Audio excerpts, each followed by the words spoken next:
السلام عليكم ورحمة الله وبركاته. وامل امتيجا فرنجين time is gold خيتير الرأي يرو رايس ندبوشلو نيجا فايدة يرو تفيرو كم تكس هاسو جرا هنجامو غافي assignment متى خسني في قننا de فايدة يرو وام فايدة قبل دبرس جرو خنا رابلنا يرو انتينيا كم تك تفايدة مقبلو في هنجم كساني خنا راسو دمنا هنجا كوبي تينيا ومتي نوردفان تامس خينيا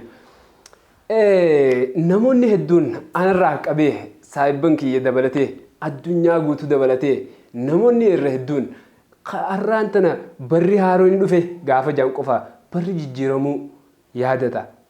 Gariinis torbaan baatiin arraan tana qaata geesse yeroo hedduu warri mana baatiin haaroon gahuu warri sammuu keessatti seef godhee yaadatu warra mana kiraa keessa jiranidha. Hanuma ammas kan mindaa ji'atti fudhatanidha. Warroonni ji'a wajjin hojiin isaanii wal qabatan ji'a daddabre qaami ji'oota dabran guutuu ni yaadatu.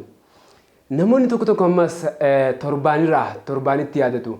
Allah akkamitti barri haaroo inni osoo nan wanta kan godhin osoo nan biizinasa tokko keessa galin osoo nan hin jijjiiramin barri haaroo inni akkamitti nan dhufe jedhaniiti sheena'u. Irra wayyaan isaaniidha ji'arraa sheena'u. Jiini kun guutuun osoo nan wanta kan godhin naddabre jedhaniiti ji'a isaanii bilaashi dabrurraa sheena'u. Irra wayyaan isaanii ammas torbaanirraayi. Torbaan kun guutuu torbaan kana keessa maaliin hojjedhe jedhanii of gaafatanii akkanumatti torbaan kana qisaase jedhanii warroonni sheenaan irra wayyaadha. Irra wayyaan nama dammaqee kanaa gadiidha. Guyyaarraa sheenaa guyyaa kaleedha.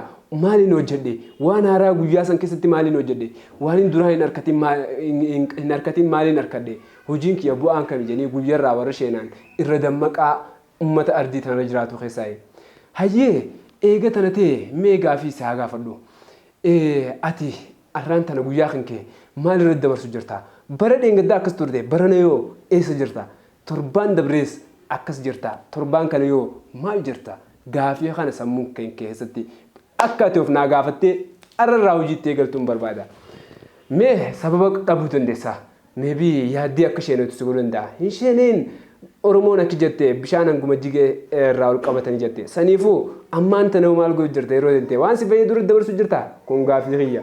Naamani wanni qaalii addunyaa tanarraa namni waliif kannuu hin dandeenye tamaallaqaanis bitatu hin dandeenye yeroodha. Naamani obboleessa kiyya. Namoonni si jaalatan hedduun maallaqa siif qooduu danda'anii akkasuma yaada bareedaa si jijjiiruu siif kennuu danda'anii waan qaban guutuu si wajjin adda qoodachuu danda'anii garuu umrii teetirratti daqiiqaa 5 yookiin sakandii 5 siif dabaluu hin danda'anii. Eega yeroon tintee akkana qaalii taate wanti ati irratti dabarsuu jirtu maali? Wanta bu'aa jireenya kan kee keessa siif dabalu moo maali? Feesbuukaa fi TikTok irra biizii ta'uu jirta. Adeeroo atis anis walumaanuu dabalatee namni faayidaa irraa harkachuu qabaatte TikTok irrattis yeroo dabarsuu ta'ee Facebook irrattis yeroo dabarsuu ta'ee waan haaraa jireenya keetii irratti siif dabalu yoo qabaate namni yeroo tante qisaasutti jirtu itti fayyadamuu jirta jaama. Seenaa kana fakkaatu tokko meesni haa kaasu adeeroo namticha tokkootu yeroo hunda makiinaadha yeroo inni deemu sareen takka jala fiidee hanga jala fiiduun beetu hanga inni gibbii seenutti jala fiidee itti dutti. Boruus inni numa dhufa. Sareen tun akkama jala fiidee itti dutti. Ammas iftaanis inni makiinaan deema. Ammas ittuma dutti. Gaafa kanaa saree tana isii abbaa wajjin deemtu agaree guyyaa tokko isii itti duttu dhaabee mastaata banee abbaa sareetiin akkana jeeni. Tun makiinaadhaan hoggaan deemu yeroo hunda natti dutti na jala fiidiiti. Maaluma godhuu deemti makiinaa kana maaliif akkamitti qabuudhaaf yaaddee jala fiidii jeeni. Gaafa kanaa abbichi sareetis akkana jeeni ambar kanna ajaa'ibe qabuu dadhabuu isii osoo hin ta'in gaafa qabdeeoo maal faayidaa isii qaba akkam godhuu deemti yaada jiruutu na ajaa'ibee jeeni akkasigaa yeroo tintee waan hin taane irra gubuu caalaa wanni ati irra gubuu jirtu sun faayidaa maaliis isii qabdi yeroo irra gubde maal irraa harkatta waan jedhamsantu gaafii nutti ta'uu qaba. Namoonni hedduun bakka isaan hin ilaallannetti yeroo gubanii yeroo umrii isaanii guutuu gadduudhaaf karoora baafatan agarta. Irra gariin isaaniidha maaliif gaddita maaliif hin gammanne yoo jetteen jaalalaan hin miidhamee siin jaani garuu waan si ajaa'ibu jaalalaan eega miidhamte nama jaalalaan si miidhame irraa maaliif adda murannee yoo jetteen hay akkamitti salphatti irraa murachuu hin danda'u ayyoon isa dhabe ni maraadha ayyoon isa dhabe ifiin ajjeesa jireenya yoon isa dhabe natti tolu sinjaani waan si ajaa'ibu guutuun waan si ajaa'ibu keessa yeroo dheeraa wajjin dabarsee bar amata lamaa ol jaallaa wajjin turre isaan dhiisuu danda'u sinjaani kunis waggaa 5 ol wajjin jiraanne akkamittiin isa dhiisee jiruun na tolti jaanii yeroo isaanii guutuu gaddaan dabarsuudhaaf jireenyaaf karoora baafatanii hay adeeroo duuba ati waggaa 2 qofa wajjin jiraattee gammaddee eega jaalalarraa miidhamte jireenya kee kafuul duraa waggaa 100 fi waa jiraachuu dandeessa waggaa 80 si hafan waggaa 50 si hafuu danda'an kana guutuu duuba gaddaan jiraattaa yeroo hay